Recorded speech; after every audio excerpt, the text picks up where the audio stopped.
বিসমিল্লাহির রহমানির রহিম। পরম করুণাময় ও অসীম দয়ালু আল্লাহর নামে শুরু। ومن أحسن قولا ممن دعا إلى الله وعمل صالحا وقال إنني من المسلمين.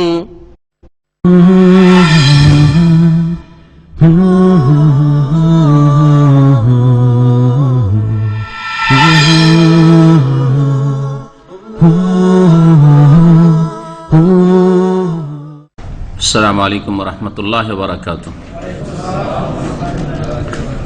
বিসমিল্লাহির রহমানির রহিম। আলহামদুলিল্লাহি রাব্বিল আলামিন ওয়াস সালাতু ওয়াস সালামু আলা সাইয়্যিদিল মুরসালিন নবিয়িনা মুহাম্মদ ওয়া আলা আলিহি ওয়া সাহবিহি আজমাইন। আম্মা বাদ, ফাকাদ ক্বালা আল মুআল্লিফু হাফিজাহুল্লাহু তাআলা আল ফাসলুস সাদিস আল হুকমু বিগাইরি মা আনজালাল্লাহ। قال الله تعالى في القرآن الكريم بعد أعوذ بالله من الشيطان الرجيم إن الله يأمركم أن تؤدوا الأمانات إلى أهلها ওয়াইদা হাকামতুম বাইনান নাস আন তাহকুমু বিল আদল। আল্লাহ পাকের সমস্ত প্রশংসা যে আল্লাহ পাক রব্বুল আলামিন একমাত্র সবকিছুর মালিক। আল্লাহ পাক রব্বুল আলামিনই হাকাম, বিচারক।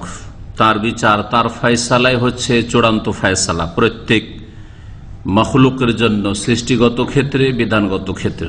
যেমন আল্লাহ পাকের সৃষ্টিগত ফয়সালার ক্ষেত্রে আল্লাহ যদি কোনো কিছু করতে চান তা কেউ খণ্ডন করতে পারে না, সেই রকমই আল্লাহ পাকের শরীয়তগত বিধানের বিষয়েও তার আনুগত্য করা, তার বিচার মেনে নেওয়া, সে নত করে, এটা হচ্ছে মুমিনের পরিচয়। সালাত এবং সালাম নাজিল করেন মুহাম্মদুর রাসূলুল্লাহ সাল্লাল্লাহু আলাইহি ওয়াসাল্লামের উপর, যিনি আল্লাহর নাজিলকৃত বিধান মোতাবেক জীবনের প্রতিটি ক্ষেত্রে ফয়সালা করেছেন। আমাদের আজকের দর্শের বিষয়বস্তু শেখ আল্লামা সালেহুল ফাওজান হাফিজাহুল্লাহ তাআলা বলছেন, আল হুকমু বিগাইরি মা আনজালাল্লাহ। আকীদাতুত তাওহীদে মানব রচিত বিধান দিয়ে ফয়সালা করা, আল্লাহ যা নাজিল করেন নাই এমন কোনো কিছু দিয়ে মানুষের সমস্যার সমাধান করা, রাষ্ট্রীয় ক্ষেত্রে হোক অথবা আদালতের ক্ষেত্রে হোক অথবা অর্থনীতিতে হোক অথবা পারিবারিক ক্ষেত্রে হোক, সামাজিক ক্ষেত্রে হোক, ব্যক্তি জীবনে হোক, সামাজিক সালিস বিচারে হোক, যে কোনো ক্ষেত্রে হোক, সর্বস্তরকে শামিল। আল্লাহ যা নাজেল করেন নাই তা হচ্ছে মানুষের তৈরি করা বিধান, মানুষের তৈরি করা আইন কানুন, যেগুলি আল্লাহ পাক রব্বুল আলামিনের নাজেলকৃত বিধানের পরিপন্থী বিষয়। যদি মানুষ এমন কোনো বিচার করে, এমন কোনো আইন তৈরি করে যেটা কোরআন এবং হাদিসে আছে, তাহলে সেটা নতুন কিছু তৈরি করলো না, তাহলে আল্লাহ পাকের বিধান দিয়ে ফয়সালা করলো। যা আল্লাহ পাক নাজিল করেননি এমন কোনো কিছু দিয়ে বিচার করা, বিচার বিভাগ পরিচালনা করা, দেশ পরিচালনা করা, জীবন পরিচালনা করা, পরিবার পরিচালনা করা, সমাজ পরিচালনা করা, এর হুকুম কি? শেখ বলছেন, মিন মুক্তাদাল ঈমান বিল্লাহি তাআলা ওয়া ইবাদাতিহি। আল্লাহ পাক রব্বুল আলামিনের প্রতি ঈমানের দাবি এবং তার ইবাদত বন্দেগীর দাবি। আল্লাহর প্রতি ঈমান আল্লাহ পাক ফরজ করেছেন, আমিনু বিল্লাহি ওয়া রাসূলি, আল্লাহর প্রতি ঈমান নিয়ে আসো। তো আল্লাহর প্রতি ঈমানের দাবি এবং আল্লাহ পাক তার ইবাদতের জন্য আমাদেরকে সৃষ্টি করেছেন। ওমা খালাকতুল জিন্না ওয়াল ইনসা ইল্লা লিয়াবুদুন, আমি জিন এবং মানুষকে আমার ইবাদতের জন্যই সৃষ্টি করেছি। তো আল্লাহ পাকের প্রতি ঈমানের দাবি এবং আল্লাহ পাকের ইবাদত বন্দেগীর দাবি, যে ইবাদতের জন্য আমাদেরকে সৃষ্টি করা হয়েছে, কি দাবি? তা হচ্ছে আল খুদু লিহুকমিহি, আল্লাহ পাকের ফয়সালার সামনে শির নত করা, অনুগত হওয়া, ওয়ার রিজাউ বিশরঈহি, আর তার বিধানের উপর সন্তুষ্টি প্রকাশ করা। আল্লাহ পাকের কিতাবে যা রয়েছে, রাসূলুল্লাহ সাল্লাল্লাহু আলাইহি ওয়াসাল্লামের হাদিসে যা রয়েছে, তার উপর সন্তুষ্টি প্রকাশ করা, সন্তুষ্টি চিত্তে মেনে নেয়া। আর রুজু ইলা কিতাবিহি ওয়া সুন্নাতি রাসূলিহি ইনদাল ইখতিলাফ ফিল আকওয়াল ওয়া ফিল আকায়েদ ইলা আখিরি। এবং আমাদেরকে ফিরে আসতে হবে, প্রত্যাবর্তন করতে হবে সর্বপ্রথম আল্লাহ পাকের কিতাবের দিকে, কোরআনুল কারীমের দিকে। যদি কোরআনে কারীমে থাকে তাহলে আমরা সরাসরি কোরআনে কারীমেই সমস্যার সমাধান পেয়ে গেলাম, যে কোনো ক্ষেত্রে হোক না কেন। ওয়া সুন্নাতি রাসূলিহি, আর ফিরে আসতে হবে রাসূলুল্লাহ সাল্লাল্লাহু আলাইহি ওয়াসাল্লামের আদর্শের দিকে, সুন্নতের দিকে যে হাদিসে কি রয়েছে যদি কোরআনে কারিমে না পাই, তাহলে রাসূলুল্লাহ সাল্লাল্লাহু আলাইহি সাল্লামের কথা, কাজ, অনুমোদন, যার নাম হাদিস, যার নাম সুন্নাহ, সেদিকে ফিরে আসতে হবে। ইনদাল ইখতিলাফিল আকওয়াল, কথাই যখন আমাদের দ্বিমত হবে, মতবিরোধ হবে। কথা বলতে গিয়ে আপনি এক কথা বলছেন, আমি এক কথা বলছি, পাঁচজন পাঁচ কথা বলছেন, চার ইমাম চার কথা বলছেন, কোনটা নেবেন? অফিল আকায়েদি, এবং বিশ্বাসের ক্ষেত্রে আপনি একটা কথা বিশ্বাস করেন, আমি ওটা ধর্ম হিসাবে বিশ্বাস করি না। আপনি বিশ্বাস করেন যে নবীর নূরের পয়দা, আমি বলি নবী মানুষের পয়দা, মাটির পয়দা। নবীর নূর, আমি বলছি নবী মানুষ, তাহলে ইখতিলাফ। আপনি বলছেন নবীর ছায়া ছিল না, বলছেন না নবী মখলুক, আর প্রত্যেক মখলুকের ছায়া হয়। ব্যতিক্রম যদি বলেন তো দলিল পেশ করেন। তো এইরকম যখন আকীদার ক্ষেত্রে ইখলাফ হবে, নবী করিম সাল্লাল্লাহু আলাইহি ওয়াসাল্লাম মৃত, মারা গেছেন, যেমন অন্যরা অন্য আম্বিয়া রাসূলগণ মারা গেছেন, আমি বলছি, বা অনেক বলছে, কিন্তু অনেকে বলছেন যে না নবী মারা যাননি, নবী বেঁচে আছেন। তাহলে আকীদার ক্ষেত্রে যে আমাদের ইখতিলাফ রয়েছে, এই ইখতিলাফ মতবিরোধের সমাধান। অফিল খুসুমাত, এইরকম ঝগড়া বিবাদের ক্ষেত্রে, ঝগড়া বিবাদ, জমি জায়গা নিয়ে ঝগড়া, টাকা পয়সা নিয়ে দ্বন্দ্ব, ব্যবসা বাণিজ্য নিয়ে দ্বন্দ্ব, যে কোনো রকমের দ্বন্দ্ব হোক না কেন। অফির দেমাই, রক্তের ক্ষেত্রে মারামারি, কাটাকাটি, এখন বিচার চাই, ফায়সালা চাই। অল আমওয়াল, ধন সম্পদের ক্ষেত্রে, ধন সম্পদের ভাগ বন্টন ইত্যাদি, অথবা আদান প্রদান, কার কতটা অধিকার প্রাপ্য, ওয়াসাইরিল হুকুক, এবং সমস্ত প্রাপ্যের ক্ষেত্রে, অধিকারের ক্ষেত্রে, যার যে রকমের অধিকার রয়েছে, এই সব অধিকারের চূড়ান্ত ফায়সালার ক্ষেত্রে, সমস্ত ক্ষেত্রে। লেখক আর একটি জিনিস উল্লেখ করেননি, হয়তো এগুলোর মধ্যে সামিল সেটি, কিন্তু আর সেটাকে আর স্পষ্ট করে বলে দিলে ভালো। সেটা হচ্ছে ইবাদতের ক্ষেত্রে, যেমন আকীদার কথা উল্লেখ করেছেন তিনি, কথার ক্ষেত্রে, মামলাত, আদান প্রদান, ঝগড়া বিবাদ ইত্যাদি ক্ষেত্রে, যেমন ইবাদত বন্দেগীর ক্ষেত্রে। ইবাদত বন্দেগীর একটি হচ্ছে, বরং তাওহীদের পরে প্রথম হচ্ছে 5 ওয়াক্ত সালাত। তো সালাত কেমন করে পড়বেন? না আপনি বলছেন এইরকম পড়ো, আমি বলছেন এইরকম পড়তে হবে। আপনি বলছেন নারী পুরুষের সেজদায় পার্থক্য রয়েছে, আমি বলছেন না, কোনো পার্থক্য নেই। তো সমস্যার সমাধান একমাত্র আল্লাহ পাকের নাজিলকৃত বিধান ওহী থেকেই নিতে হবে, প্রতিটি ক্ষেত্রে, আকীদার ক্ষেত্রে হোক, ইবাদতের ক্ষেত্রে হোক, অথবা মুআমালাত, লেনদেন, আদান প্রদান, ব্যবসা বাণিজ্য, অথবা বিচার বিভাগ হোক, যে কোনো ক্ষেত্রে হোক। কেন? ফাইনাল্লাহু আল হাকাম, লেখক বলছেন কারণ আল্লাহর নাম হচ্ছে আল হাকাম। আল্লাহ পাকের একটি নাম হচ্ছে আল হাকাম। এই জন্য কোন মানুষের নাম আল হাকামও জায়েজ নয়। একজন সাহাবীর কুনিয়াত, উপনাম ছিল আবুল হাকাম। আবুল হাকাম, আল হাকাম আল্লাহর নাম, আর আবুল হাকাম মানে হাকামের বাপ। তো আল্লাহর বাপ নাকি? তো নাম জায়েজ নাই। নবী করিম সাল্লাল্লাহু আলাইহি ওয়াসাল্লাম বললেন যে তুমি আবুল হাকাম কি করে হইতে পারে? ফাইনাল্লাহু আল হাকাম, আল্লাহ হচ্ছেন আল হাকাম, আর তুমি হাকামের বাপ হয়ে বসে আছো কোত্থেকে? হ্যাঁ, ফান্তা আবু শুরাই। তোমার ছেলের নাম কি? বলছে অমুক অমুক অমুক। বড় ছেলের নাম কি? বলছে শুরাই। বলছে আনতা আবু শুরাই, তাহলে তুমি আবু শুরাই, শুরাইহের বাপ। কিন্তু হাকামের বাপ কেউ হইতে পারো না, আর হাকামও হইতে পারো না। হাকাম একমাত্র আল্লাহ পাক রব্বুল আলামিন, যার কাছে ফয়সালা নিতে হবে, যিনি ফয়সালার মালিক। ওয়া ইলাইহিল হুকমু, সমস্ত রকমের বিচার, ফয়সালা আল্লাহর কাছেই ফিরে যায়, আল্লাহর কাছেই ফিরে যেতে হবে। ফায়াজিবু আলাল হুকাম, সুতরাং শাসক গোষ্ঠীর জন্য ফরজ, সুন্নাত নয়, মুস্তাহাব নয়। স্বাধীনতা নেই, কোনো এখতিয়ার নেই, নিলাম না, এরকম করলাম না, হয় কোরআন দিয়ে ফয়সালা করলাম, আর না হলে দেশাচার ফয়সালা করলাম, না হলে পশ্চিম থেকে নিলাম, না হয় পূর্ব থেকে নিলাম, চলবে না। এটা প্রত্যেক মুসলিম হাকিমের জন্য, শাসকের জন্য ফরজ, বিচারপতির জন্য ফরজ। যে যেখানে বিচারপতি, আপনি আপনার বাড়ির বিচার করছেন, আপনি আপনার সমাজের বিচার করছেন, প্রত্যেকটি ক্ষেত্রে আপনি আপনার আদালতে বিচার করছেন, আপনি পার্লামেন্টে বসে বিচার করছেন, সমস্যার সমাধান দিচ্ছেন, প্রত্যেকের জন্য ফরজ কি আইয়াহকুমু বিমা আনজালাল্লাহ, যে আল্লাহ পাকের নাযিলকৃত বিধান মোতাবেক, আসমানি সিলেবাস অনুযায়ী ফয়সালা করবে। এটা ফরজ। যে যেখানে আছেন আল্লাহ পাক এইরকম ফরজ করেছেন। এর ভিন্ন কোন রাস্তা জান্নাত পর্যন্ত পৌঁছাবে না, জাহান্নাম পর্যন্ত পৌঁছে দেবে। কারণ একটাই রাস্তা আল্লাহ পাকের দেওয়া, বাকি রাস্তা হচ্ছে শয়তানের তৈরি করা।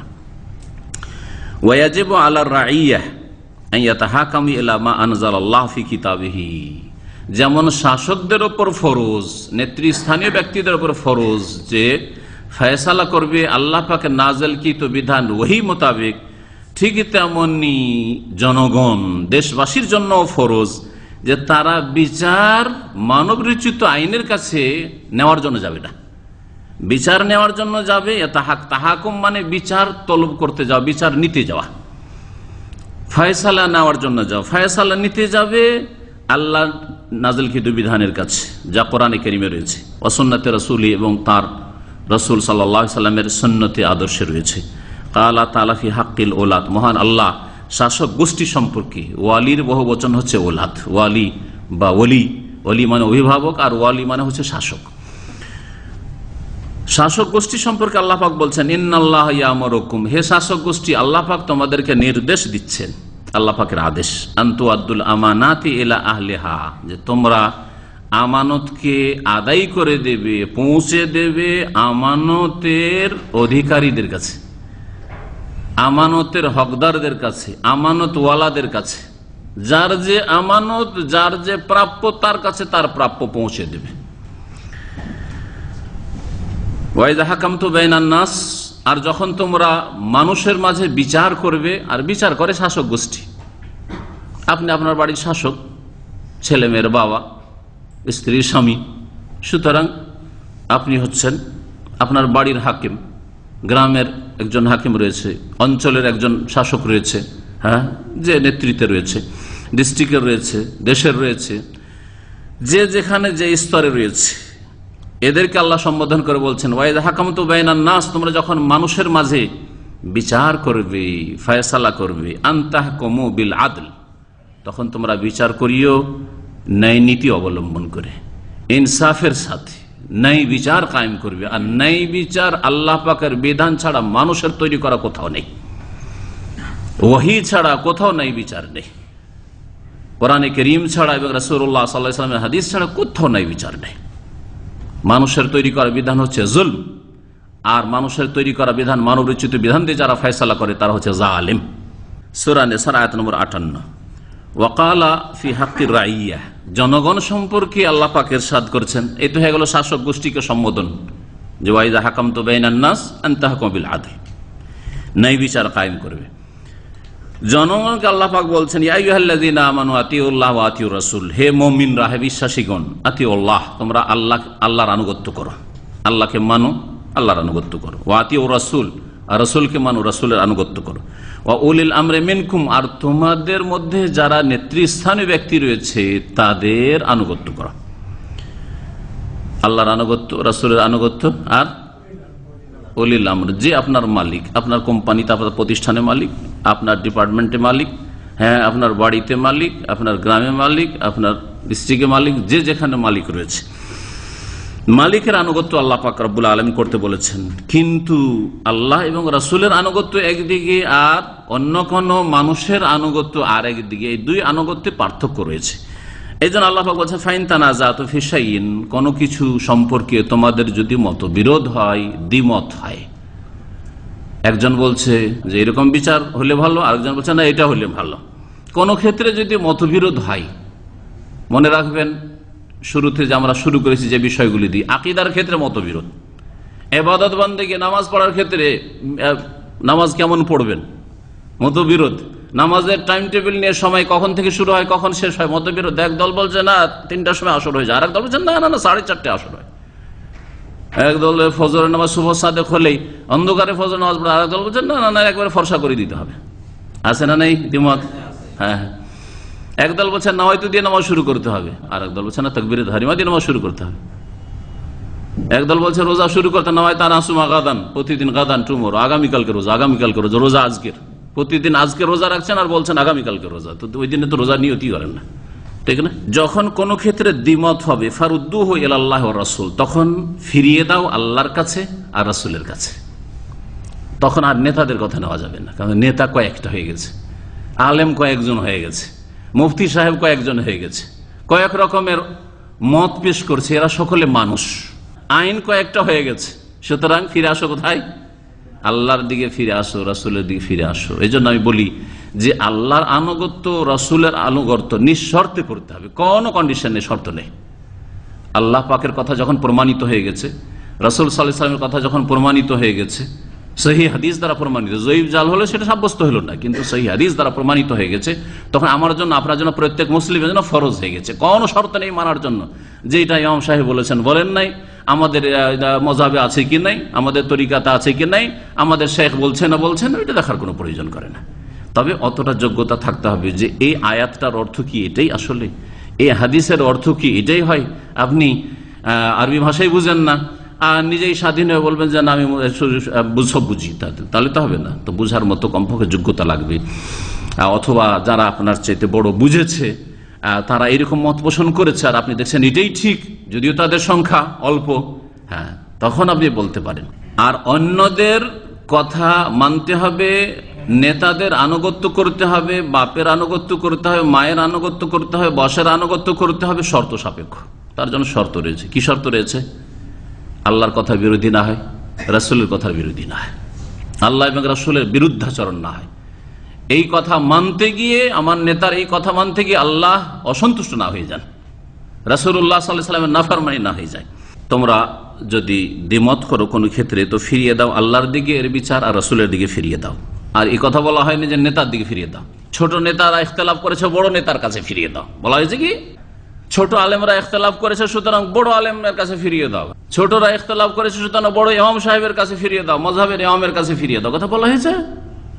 ফারুদ্দুহু ইলাল্লাহি ওয়া রাসূল, চূড়ান্ত ফয়সালার ক্ষেত্রে আল্লাহ ফয়সালা করবেন এবং আল্লাহ পাকের ফয়সালার এক্সপ্লেন করবেন রাসূলুল্লাহ সাল্লাল্লাহু আলাইহি ওয়াসাল্লাম। এইজন্য রাসূলুল্লাহ সাল্লাল্লাহু আলাইহি ওয়াসাল্লামের কাছে ফিরিয়ে দিতে বলা হয়েছে। ইন কুনতুম তুমিনুনা বিল্লাহি ওয়াল ইয়াউমিল আখির, যদি তোমাদের আল্লাহর প্রতি বিশ্বাস থাকে এবং পরকালে বিশ্বাস থাকে, তাহলে এই কাজটি করবে।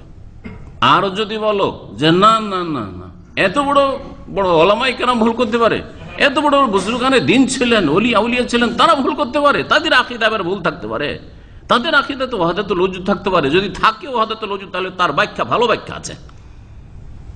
হ্যাঁ, এসব যারা বলে তারা আল্লাহর প্রতি ঈমান ধরে রাখে না, আল্লাহর তাওহীদ ঈমান রাখে না, পরকালে ঈমান, পরকাল সম্পর্কে চিন্তাশীল না, যে জবাব দিতে হবে পরকালে। এই কথা জিজ্ঞাসা করবেন না যে তুমি কোন তরিকার লোক ছিলে, কিন্তু এই কথা জিজ্ঞাসা করা হবে তুমি আল্লাহর কথা মেনেছিলে কিনা, রাসূলের কথা মেনেছিলে কিনা।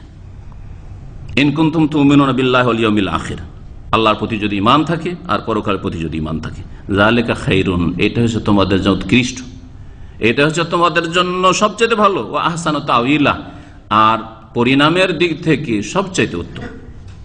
সুম্মা বায়্যানা আন্নাহু লা ইস্তামুল ঈমানু মা তাহাক্কুম ইলা গায়রি মা আনজালাল্লাহ। তারপরে আল্লামা শেখ সালেহুল ফওজান হাফিজাহুল্লাহ তাআলা বলছেন যে এরপরে আল্লাহ পাক রব্বুল আলামিন এ কথাও বর্ণনা করেছেন যে যারা মানবরচিত বিধানের কাছে বিচার নিতে যায়, এই তাদের এই তরিকার সাথে, এই নীতির সাথে ঈমান একত্রিত হতে পারে না। অর্থাৎ মানুষের তৈরি করা আইন দিয়ে বিচার করতে চায়, সমস্যা সমাধান করতে চায়, আর তার সাথে দাবি করে যে আমি মুসলিম, দুটো একত্রিত হতে পারে না। যেমন শিরক আর তাওহীদ একত্রিত হতে পারে না, শিরক বহুত্ববাদ, তাওহীদ একত্ব, দুটো একত্রিত হতে পারে না। যেমন ঈমান আর কুফরি একত্রিত হতে পারে না, আল্লাহ আছে আর নেই এই দুটো কথা একত্রিত হতে পারে না, দুটোর একটা থাকবে। আল্লাহ এক আর দুই তিন একত্রিত হতে পারে না, হয় আল্লাহ এক নয় একাধিক।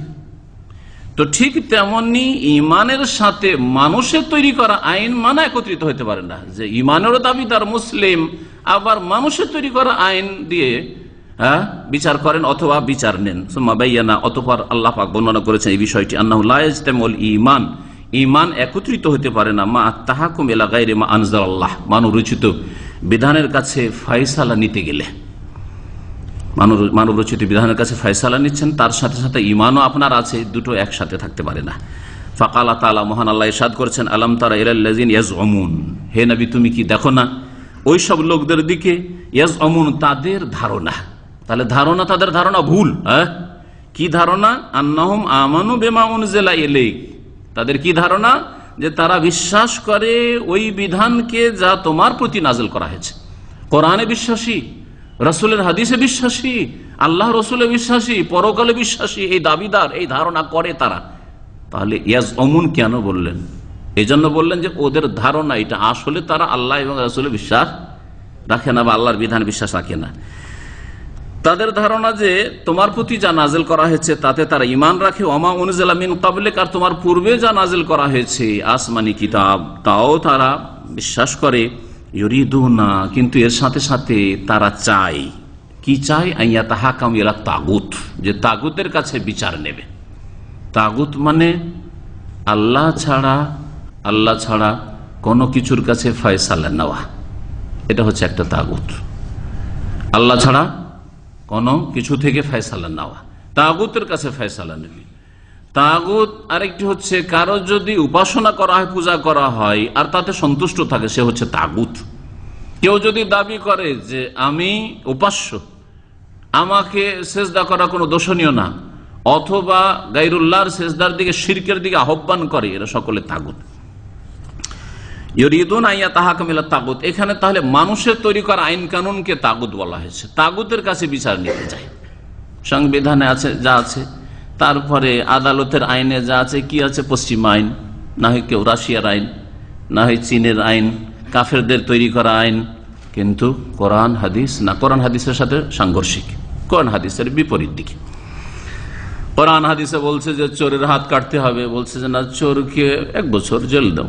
হ্যাঁ, সাপোজ উদাহরণ বলছে, জানি না যে কি আছে তাদের, ধরেন এইরকমই। তারপরে জামানতে চোর যেদিন ধরে নিয়ে গেল তার 2 দিন পরে ছুটে আসতে পারে, কিন্তু ইসলামপন্থী ধার্মিক হলে ছুটে আসতে পারে না। জেনাকারী, ব্যভিচারকারী বলছে 2 ভাগে বিভক্ত। আল্লাহ বলছেন যে দুটোই জেনাকারী, দুটোই অপরাধী। আর মানুষের আইন কি বলছে? জানে জেনাকারী 2 ভাগে বিভক্ত, একটা হচ্ছে ধর্ষণ, ধর্ষণ করলে, জবরদস্তি করলে অপরাধ করলো। আর যদি সাবালক সাবালিকা যদি জেনা ব্যভিচার করে সন্তুষ্টির মাধ্যমে, তাহলে কোনো অসুবিধা নেই, কোনো অপরাধ করেনি। এটা হচ্ছে সারা বিশ্বের অধিকাংশ তাগুতদের আইন, বরং সবগুলি তাগুতের আইন। তাহলে এইসব তাগুতের আইন দিয়ে যারা বিচার করে, এরা মনে করে যে ঈমান নিয়ে এসছি, এদের ধারণা যে ওদের ঈমান আছে, কিন্তু আসলে এই ধারণা ভুল, ওদের ঈমান টিমান নাই। এই কথা আল্লাহ বলতে চাইছেন এই আয়াতে।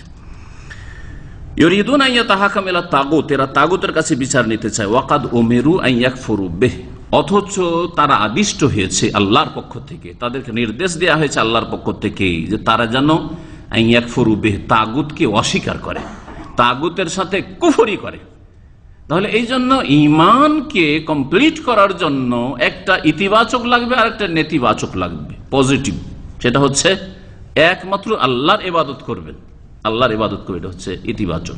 নেতিবাচক, আল্লাহ ছাড়া কারো ইবাদত করবেন না, কারো আদেশ নিষেধ মানবেন না আপনি আল্লাহর নাফরমানি করে। হ্যাঁ, যেগুলি আল্লাহ বলেছেন সেগুলি যদি কেউ বলে, তাহলে আল্লাহরই কথা হলো। আমরা বড়দের কথা অবশ্য মানি, বড় কেন, ছোটদের কথা মানি। কিন্তু ছোট আপনাকে স্মরণ করে দেয়, চলেন আজান হয়ে গেছে, নামাজ পড়তে চলে যাবেন না, কিন্তু তার কথা মানছি না। কার কথা মানছি? আল্লাহর কথা মানছি, তার রাসূলের কথা মানছি। নির্দেশ দেওয়া হয়েছে যে তাগুতকে অস্বীকার করবে, মানুষের তৈরি করা আইন কানুনকে অস্বীকার করবে, এটা ফরজ। তাগুতের সাথে কুফরি করা ফরজ, যেমন আল্লাহর প্রতি ঈমান নিয়ে আসা ফরজ। শিরকে, সমস্ত রকমের শিরকে বর্জন করা ফরজ, যেমন আল্লাহর প্রতি ঈমান নিয়ে আসা, আল্লাহর তাওহীদ প্রতিষ্ঠা করা ফরজ। যেমন 5 ওয়াক্ত সালাত আদায় করা, আল্লাহকে সিজদা করা ফরজ, তেমনি আল্লাহ ছাড়া অন্যের সিজদা থেকে বেঁচে থাকা ফরজ। এটা বলবেন, যেমন আপনি দ্বীন ইসলামের খেদমতে সাহায্য করবেন, হ্যাঁ, সার্বিক সাহায্য যতটা আপনার দ্বারা সম্ভব, তেমনি আল্লাহর অসন্তুষ্টির কাজে সাহায্য থেকে আপনি বেঁচে থাকবেন, তাও ফরজ। যেমন 1 টাকা পারলেও দিয়ে আপনি দ্বীন ইসলামের খেদমত করবেন, মসজিদের খেদমত করবেন, তেমনি আল্লাহ ছাড়া অন্যকে সেজদা হবে, হ্যাঁ, পাপ ছড়ানো হবে, আর সেখানে 1 টাকা খরচ করবে, এটা হারাম, সেখান থেকে বেঁচে থাকা ফরজ। এ হচ্ছে তাগুতকে অস্বীকার করা। ওয়ায়ুরিদু শাইতান আন ইউদিল্লাহুম দালালাম বাইদা, কিন্তু শয়তান চায় যে এই শ্রেণীর লোকদেরকে গোমরাহ করে অনেক দূরে নিয়ে যায়। শয়তান চায় যে এদেরকে অনেক দূরে পথভ্রষ্ট করে গোমরাহ করে নিয়ে যাবে। এ হচ্ছে সূরা নিসার আয়াত নম্বর 60। আল্লাহ পাক রব্বুল আলামিন তারপরে 65 নম্বর আয়াতে এই বিষয়গুলি আলোচনা করতে গিয়ে 65 নম্বর আয়াতে বলছেন, ফালা ওয়া রাব্বিকা লা ইউমিনুন, ফালা ওয়া রাব্বিকা, হে নবী মুহাম্মদ সাল্লাল্লাহু আলাইহি ওয়াসাল্লাম, তোমার রবের কসম, আল্লাহ সম্বোধন করছেন কাকে? নবীকে। নবীকে বলছেন তোমার প্রতিপালকের কসম, শপথ। কার শপথ? তাহলে আল্লাহ নিজের জাতের সত্তার শপথ করছেন। তোমার রবের শপথ করে বলছি, লা ইউমিনুন, তারা কখনো মুমিন মুসলিম হতে পারবেন না, হাত্তা ইউহাক্কিমুকা ফীমা শাজারা বাইনহুম, যতক্ষণ পর্যন্ত তারা তাদের মাঝে যেসব দ্বন্দ্ব হবে, মতবিরোধ হবে, শাজারা মানে ইখতিলাফা, গাছে যেমন অনেক ডাল থাকে, ওই রকম ইখতিলাফা মানে অনেক ডাল ফাংড়ি তৈরি হয়ে যাওয়া। এই জন্য শাজারা মানে ইখতিলাফা। যতক্ষণ পর্যন্ত তোমাকে বিচারক হিসাবে না মেনে নেবে ফিমা শাজারা বাইন, ওই সমস্ত বিষয়ে যেসব বিষয়ে তাদের দ্বিমত হয়েছে, তাদের মাঝে মতবিরোধ হয়েছে, বিচার তাহলে কার মেনে নিতে হবে? রাসূলুল্লাহ সাল্লাল্লাহু আলাইহি ওয়াসাল্লাম মেনে নিতে হবে। রাসূলুল্লাহ সাল্লাল্লাহু আলাইহি ওয়াসাল্লাম না আল্লাহর বিচারটা পেশ করেছেন আপনার সামনে, আমার সামনে, তাই না? পৌঁছে দিচ্ছেন। সেই জন্য ইউহাক্কিমুকা, যতক্ষণ পর্যন্ত হে নবী তোমার বিচার, বাস্তবে তো একজন বিচারক তো লাগবে। আর এই উম্মতের প্রথম বিচার ফয়সালাকারী আল্লাহর পক্ষ থেকে রাসূলুল্লাহ সাল্লাল্লাহু আলাইহি ওয়াসাল্লাম, আর তারপরে আল্লাহ পাকের বিচারের বাস্তবায়ন যারাই করবে যেই যুগে, তারাই আল্লাহ পাকের রাসূলের প্রতিনিধি। সুতরাং মুসলিম শাসক রাসূলুল্লাহ সাল্লাল্লাহু আলাইহি ওয়াসাল্লামের প্রতিনিধি, আল্লাহর প্রতিনিধি বলবো না, কারণ আল্লাহর খলিফা কথাটি ভুল আমাদের দেশে যে প্রচলিত আছে যে মানুষ আল্লাহর খলিফা, এটা আকীদাগত ভুল। কোন জায়গায় এই কথা নেই যে মানুষ হচ্ছে পৃথিবীতে আল্লাহর খলিফা। দেখান কোন জায়গায় খলিফা আছে? আচ্ছা, ইন্নী জাইলুন ফিল আরদে খলিফা, আমি পৃথিবীতে একজন খলিফা সৃষ্টি করবো। ইন্নী জাইল ফিল আরদে খলিফাতান, তাই না? একজন খলিফা, এই কথা আছে কি কোথাও যে ইন্নী জাইলুন ফিল আরদে খলিফাতি, আমার খলিফা আমি তৈরি করতে চাই? কারণ খলিফা কার লাগে? খলিফা মানে হচ্ছে স্থলাভিষিক্ত, জায়গা যে পূরণ করতে পারে। আমি গত সপ্তাহে ছিলাম না, আমার জায়গা পূরণ করেছেন শেখ মুখলিসুর রহমান, হ্যাঁ তিনি আমার খলিফা। বোঝা গেছে? দেশে প্রধানমন্ত্রী সাহেব নেই, রাষ্ট্রপতি সাহেব নেই, তার জায়গায় যে উপরাষ্ট্রমন্ত্রী অথবা প্রধানমন্ত্রী অথবা যে তার যাকে তিনি দায়িত্ব দিয়ে যাবেন তিনি হচ্ছেন প্রতিনিধি। এইরকমই প্রত্যেক আদালতে যে জজের আছেন তারা সরকারের পক্ষ থেকে প্রতিনিধি।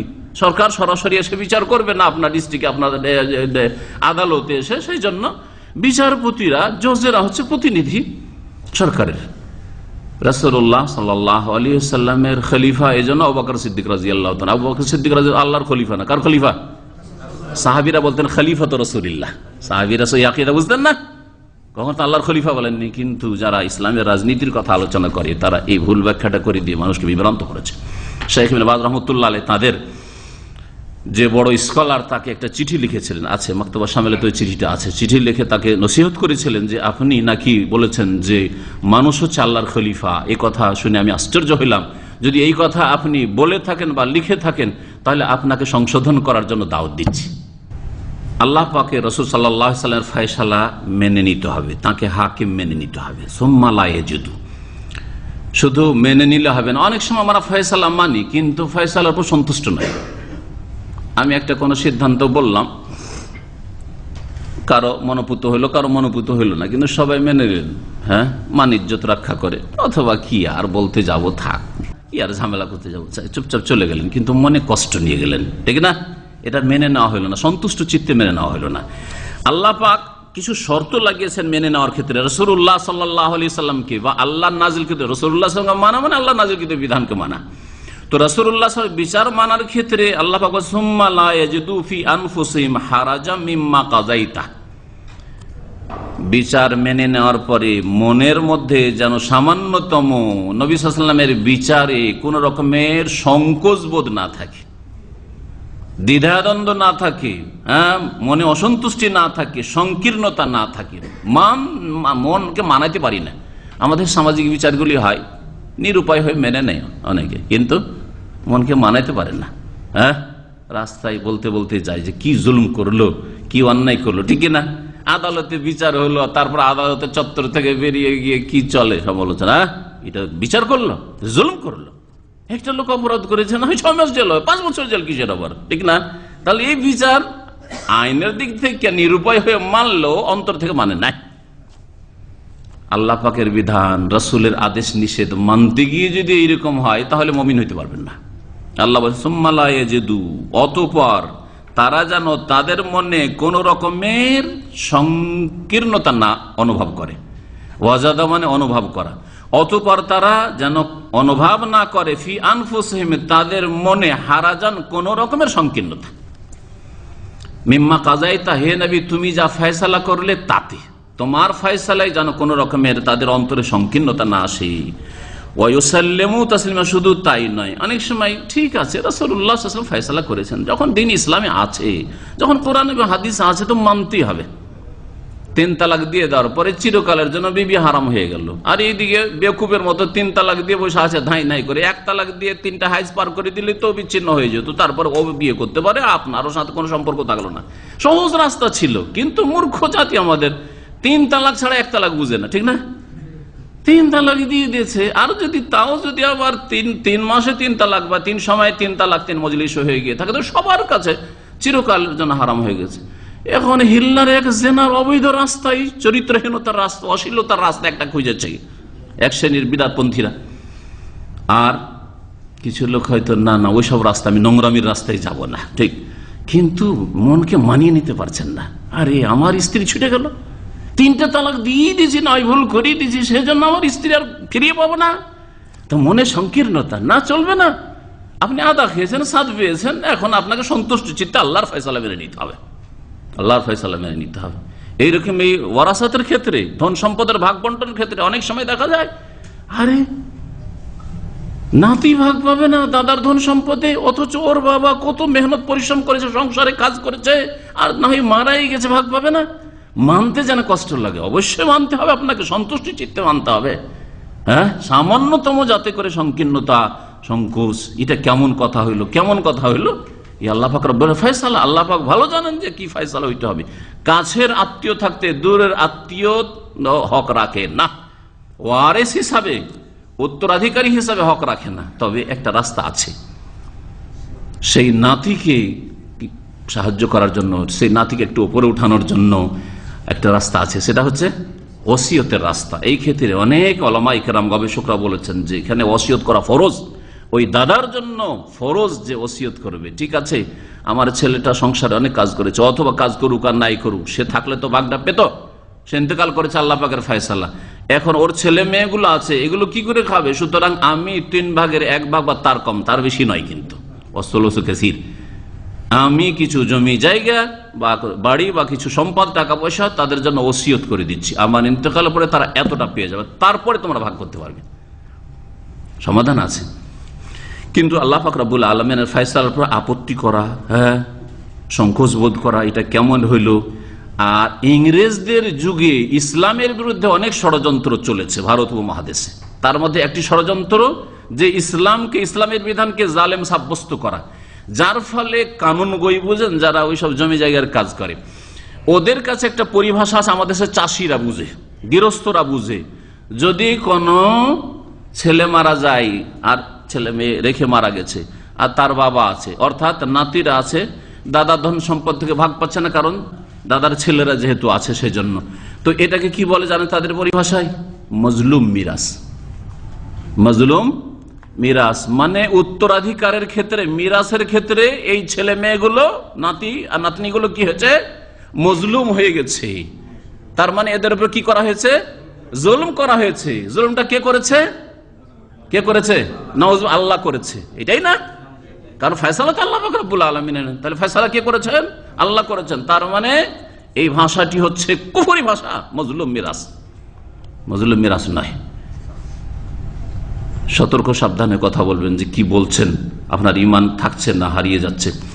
হ্যাঁ, এই ক্ষেত্রে মাহরুম মিরাস বলা যেতে পারে, মিরাস থেকে বঞ্চিত। হ্যাঁ, কাছের লোক যেহেতু আছে সেজন্য বঞ্চিত হয়েছে। কাছের লোক থাকতে দূরের লোক পাবে না। এখন দূরের লোক অনেক সময় পাবে, অনেক দূরেরও পাবে, দূরের আত্মীয় পাবে, চাচা পাবে, চাচার ছেলে চাচাতো ভাইয়েরা পাবে, যখন নিজের ছেলে নাই, বাপ নাই, মানে ছেলে নাই, মেয়ে নাই, বাপ নাই, মানে অথবা মেয়ে আছে, মেয়ে পুরো ধন সম্পদ নিতে পারবে না, দূরের লোক পাবে। তো এটা হচ্ছে মাহরুম, কাছের লোক থাকতে দূরের লোক বঞ্চিত হওয়া, এতে তাদের ভাগ রাখা হয়নি। কিন্তু মজলুম মিরাস এটি কুফরি কথা হয়ে যাবে, ইসলাম বিরোধী কথা হয়ে যাবে। আল্লাহ পাক রব্বুল আলামিন তারপরে আর একটা শর্ত লাগাচ্ছেন। অনেক সময় সংকীর্ণতা নেই, যাক আল্লাহর ফয়সালা তখন মেনেই নিলাম, যখন বলছে হাদিসে আছে যাক মেনেই নিলাম, হ্যাঁ, কিন্তু তারপরও শির নত করতে চান না, না ওয়ায়ুসাল্লিমু তাসলিমা, আর শির নত করে যেন মেনে নেয়। ফানাফা সুবহানাহু নাফিয়ান মুআক্কাদান বিল কাসামি, আল্লাহ পাক রব্বুল আলামিন এখানে আল্লাহ পাক বারবার যে বলছি এই ক্ষেত্রে একটি কথা বলি, কিছু কট্টরপন্থী ভাইরা আজকাল জন্মিছে আর মাশাআল্লাহ তাদের ফতোয়ার অভাব নেই। সুবহানাহু মানে কি? সুবহান মানে কি? ফানাফা সুবহান, আল্লাহ সুবহানাহু আমরা বলছি, আল্লাহ সুবহানাহু মানে কি? হ্যাঁ, আল্লাহর পবিত্রতা ঘোষণা করছি। যদি ফুল অর্থটা করেন তো আল্লাহ সুবহানাহু মানে আল্লাহর, আল্লাহ যার পবিত্রতা ঘোষণা করছি, বা আল্লাহ যিনি পবিত্র, আল্লাহ যিনি পবিত্র, সুবহানাহু মানে যিনি পবিত্র। তো ওই কথাটাকে যদি আমি শর্ট সংক্ষেপ করে আল্লাহ পাক বলি তো এটা নাজায়েজ হয়ে গেল। গত সপ্তাহে এক ভাই টেলিফোন করেছেন যে বাংলাদেশে এক বক্তা এক শাইখ বলছেন না আল্লাহ পাক বলা জায়েজ নাই, আল্লাহ পাক বলা ঠিক নাই। বললাম আল্লাহ সুবহানাহু বলা জায়েজ? জিজ্ঞেস করবেন যে আল্লাহ সুবহানাহু বলা জায়েজ? তো বলছে হ্যাঁ ওইটা জায়েজ। বলছে সুবহানাহু মানে কি বুঝতে বলেন ওকে, আল্লাহ সুবহানাহু মানে কি? আরে এইসব ফতোয়া দেওয়া, বাড়াবাড়ি ফতোয়া দেওয়া শুরু করেছে কিছু কট্টরপন্থীরা। আল্লাহ সুবহানাহু বললে জায়েজ হয়ে গেল, আর ওইটাকে যদি পাক করে, পাক মানে তাহের হয় শুধু, তাই তো না? পাক মানে শুধু তাইয়্যিব হয়, তারপরে তাইয়্যিব তো হাদিসে আছে, ইন্নাল্লাহা তাইয়্যিবুন লা ইয়াকবালু ইল্লা তাইয়্যিবান, সহিহ মুসলিমের হাদিস যে আল্লাহ তাইয়্যিব মানে কি? তাইয়্যিব মানে পাক, পবিত্র। তাহলে যদি আল্লাহ পাক বলি বা কোনো কেউ বলেন, তাহলে এর উপর আবার ফতোয়াবাজি করা, এগুলি বাড়াবাড়ি। কিন্তু এইরকম বাড়াবাড়ি যারা করে তাদের নিঃসন্দেহে এলমের অভাব বলবো। এইরকমই হ্যাঁ, আরেক ভাই বলছে ফি আমানিল্লাহ বলা যাবে না। আরে ফি আমানিল্লাহ বলা যাবে না, আমি বললাম ফি হেফজিল্লাহ বলা যাবে। ওকে জিজ্ঞেস করেন, আমান না বলে হেফজটা লাগানো ওখানে, হেফজ মানে সুরক্ষা আর আমান মানে নিরাপত্তা, তো কাছাকাছি অর্থ। ফি হেফজিল্লাহ বলা যাবে না, ওইটাও বলা যাবে না। তো আমি বললাম যে ইয়াকুব আলাইহিস সালাম বলেছিলেন যখন ছেলেরাকে সবগুলিকে পাঠালেন মিসরে, তখন কি বলেছিলেন? ফাল্লাহু খায়রুন হাফেজান ওয়া হুয়া আরহামুর রাহিমিন, আল্লাহ উত্তম হেফাজতকারী। তো ইয়াকুব আলাইহিস সালামের বলাটা কোরআনে নকল করা হয়েছে, ওটা ঠিক না ভুল? ফাল্লাহু খায়রুন হাফেজান, আল্লাহ উত্তম হেফাজতকারী। তো আল্লাহ উত্তম হেফাজতকারী যদি ইয়াকুব আলাইহিস সালাম বলতে পারেন, যেটা কোরআনে নকল করা হয়েছে সমর্থন করে, না করা হয়নি, তাহলে আমি যদি ফি হিফজিল্লাহি ওয়া রিয়াতিহি ওয়া ফি আমানিল্লাহ, আল্লাহ আপনাকে নিরাপদ রাখুন, আমি যদি বাংলায় বলি আল্লাহ আপনার হেফাজত করুন ভাই, আল্লাহ আপনাকে নিরাপদ রাখুন, দেশে যাচ্ছেন, তো বলা নাজায়েজ হয়ে যাবে? দেখি না না না, বিদায়ের সময় বলা যাবে না। কি বললো? হ্যাঁ, কেউ যদি বলে, হ্যাঁ যদি কেউ বলে যে নবী করিম সাল্লাল্লাহু আলাইহি ওয়াসাল্লাম বিদায়ের সময় বলেছেন, সাহাবীরা বলেছেন, হ্যাঁ এইভাবে এই জুমলা দিয়ে বলেছেন, না আমি বলবো যে না এই জুমলা দিয়ে, এই বাক্য দিয়ে বলেননি হয়তো, কিন্তু একে অপরের জন্য হিতাকাঙ্ক্ষী হয়েছেন, একে অপরের জন্য দোয়া করেছেন। আর এটাকে আমি বলছি না যে রাসূলুল্লাহ সাল্লাল্লাহু আলাইহি ওয়াসাল্লাম সুন্নত, যদি মেনশন করতাম যে সুন্নত, এই মুহূর্তে এই বাক্যটি বলা সুন্নত, হ্যাঁ তাহলে বলতে পারতেন। যেটা সুন্নত নাই সেটাকে সুন্নত বলছি, তখন বলতে পারেন বিদআত। কিন্তু আমি এটা সুন্নত মনে করেছি। একজন লোক বলছে যে শাইখ দেশে যাচ্ছি, দোয়া করবেন, ফি হিফজিল্লাহ ফি আমানিল্লাহ, হ্যাঁ আল্লাহ আপনার হেফাজত করুক, তো অসুবিধাটি কি আছে? এখন একটা দোয়া তো দিতে হবে ওকে। নাফা সুবহানাহু, তো আল্লাহ সুবহানাহু ওয়া তাআলা না করেছেন নাফিয়ান মুআক্কাদা, অকাট্যভাবে, কসম করে, শপথ করে, কিসের? ইমানের, যে লা ইউমিনুন, মুমিন মুসলিম হতে পারবে না কে? ওই সব লোকেরা, বা কারা? ওই সব লোকেরা লাম ইয়াতাহাকাম ইলা রাসূল সাল্লাল্লাহু আলাইহি ওয়াসাল্লাম, যারা রাসূলুল্লাহ সাল্লাল্লাহু আলাইহি ওয়াসাল্লামের কাছে বিচার নেবে না, ওয়া ইয়ারদা বিহুকমিহি, এবং রাসূলুল্লাহ সাল্লাল্লাহু আলাইহি ওয়াসাল্লামের বিচারে সন্তুষ্ট হবে না, ওয়া ইউসাল্লিম লাহু, রাসূলুল্লাহ সাল্লাল্লাহু আলাইহি ওয়াসাল্লামের বিচারের উপর শিরনত করবে না, কামা আন্নাহু হাকামা বিকুফরিল উলাত আল্লাযিনা লা ইয়াহকুমুনা বিমা আনজালাল্লাহ। এইরকমই আল্লাহ পাক রব্বুল তিনটি আয়াতে ওই সব শাসকদের কুফরির ফয়সালা করেছেন। কার ফয়সালা? আল্লাহর ফয়সালা। আল্লাহ পাক ফয়সালা করছেন, হুকুম লাগাচ্ছেন যে ওই সব বিচারকরা কুফরিতে লিপ্ত, যারা আল্লাহর নাজিলকৃত বিধান দিয়ে ফয়সালা করে না, ওয়াবিজুলমিহিম, এবং তাদের জুলমের সিদ্ধান্ত আল্লাহ পেশ করেছেন। তারা জালেম, কাফেরও বলেছেন, জালেমও বলেছেন, আর কি বলেছেন? অফিসকিহিম, আর তারা হচ্ছে পাপিষ্ট, তারা হচ্ছে ফাসিক, তারা হচ্ছে অবাধ্য। এসব ভাষা আল্লাহ পাক বলেছেন, তিনটি ভাষা। এই তিনটি আয়াত শুনেন, কালা তারা, মহান আল্লাহ ইরশাদ করেছেন, ওয়ামান ইয়াহকুম বিমা আনজালাল্লাহু ফাউলাইকা হুমুল কাফিরুন, যারা আল্লাহ নাযিলকৃত বিধান দিয়ে বিচার করে না, ফয়সালা করে না, ফাউলাইকা, তারাই হচ্ছে কাফির। 44 নম্বর আয়াত সূরা মায়দার, 44 নম্বর আয়াত। ওয়ামান লাম ইয়াহকুম বিমা আনজালাল্লাহু ফাউলাইকা হুমুজ জালিমুন, আর যারা আল্লাহ নাযিলকৃত বিধান দিয়ে বিচার করে না, ফাউলাইকা, তারাই হচ্ছে জালেম। এ হচ্ছে সূরা মায়দার 45 নম্বর আয়াত, 44 আর 45।